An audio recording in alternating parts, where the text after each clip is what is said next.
Ý, chẳng luôn này mà chờ. Cua thế đăng.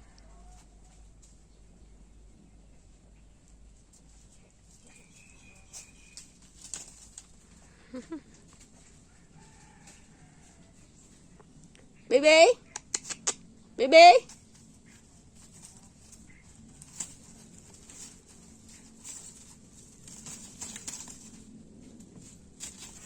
Wow, wow.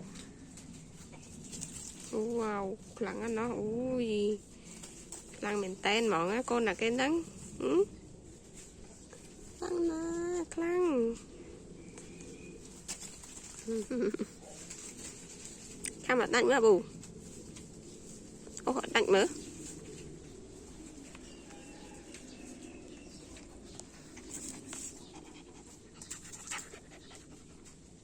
Tôi lấy đây ổn vậy.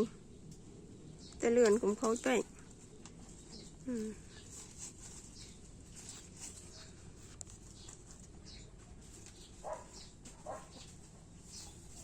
Đâu à?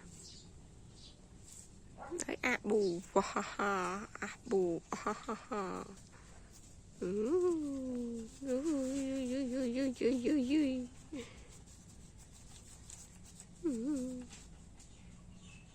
À, come here, my coat.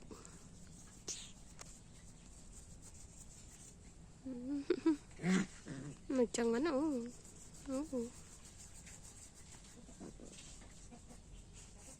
chị đây cho ba này.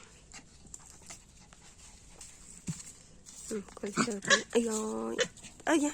Ôi, tôi lên đây ổn đấy. Cái apple đây.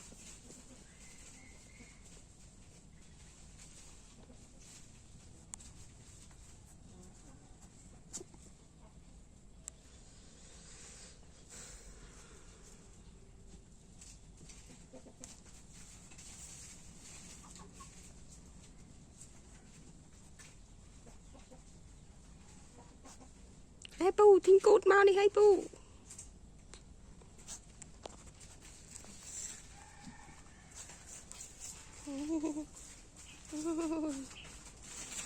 Ai xem báo mà.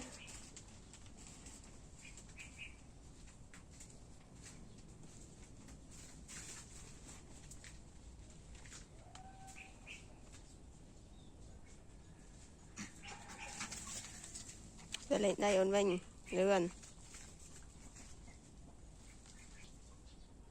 Khốt à khốt.